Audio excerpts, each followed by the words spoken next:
I want to talk to you for a moment about the lectures, renewing a culture of ministry. If you've not received these, to download them, please let me know as soon as possible.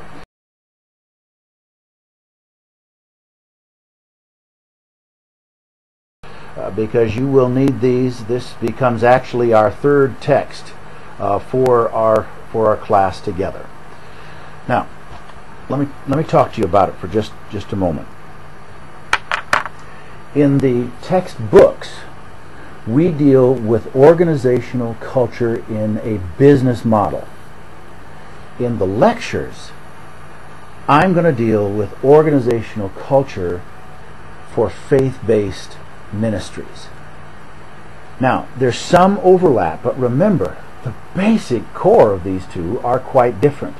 In business, you have paid employees.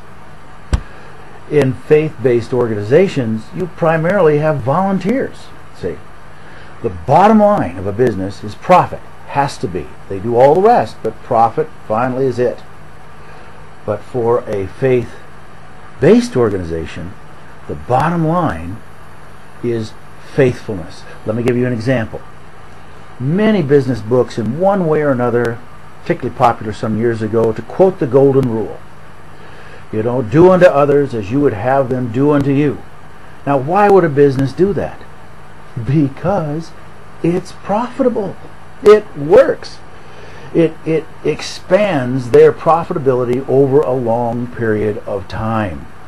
Now, that's not why an individual might do it, but that's why a business would do it. Let's take a faith-based organization, a ministry setting. Do unto others as you would have them do unto you. Now, why would a ministry organization follow that? Because we're faithful. And we have been commanded.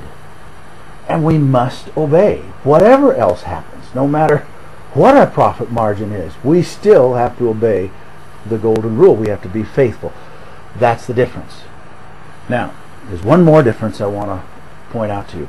In a business, the deep convictions of eternity and faith and religion are, of course, pretty much kept at bay. They're not there.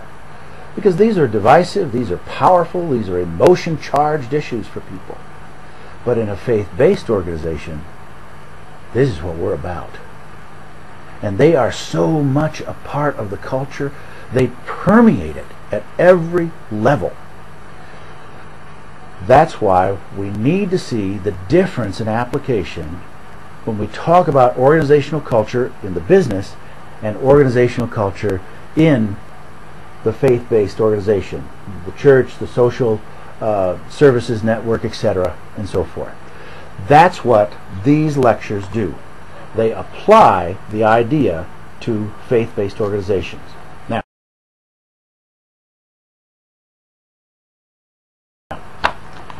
each week, read one lecture. I hope you'll read it carefully. Read, reflect, apply. And at the end, I'll get my words right here, and at the end of each lecture, the last page or several pages, depending, there is an action reflection assignment.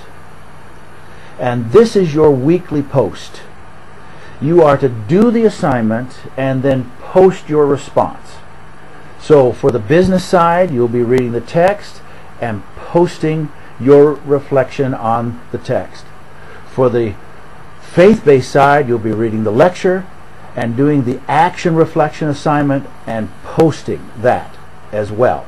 So those are the two major posts that you will make each week during the week, and then of course you'll combine those as you do your final reflection for the week. The posts, let me just give you a word on them. Look at them ahead of time. Don't let them sneak up on you. They're not the kind you can throw together on Thursday night and turn in on Friday. Often they require you having a conversation, talking with someone, in other words, action that leads to reflection. There's something there you have to do, and then your report is on what happened. I'm a great believer in this. You cannot learn leadership just like swimming in a library. It's just not possible to get it all out of the books. You have to jump in the lake. That's what this is about. This is about getting you involved with some action, reflecting on it, and then responding to that. I think you're going to find it a wonderful way to learn leadership.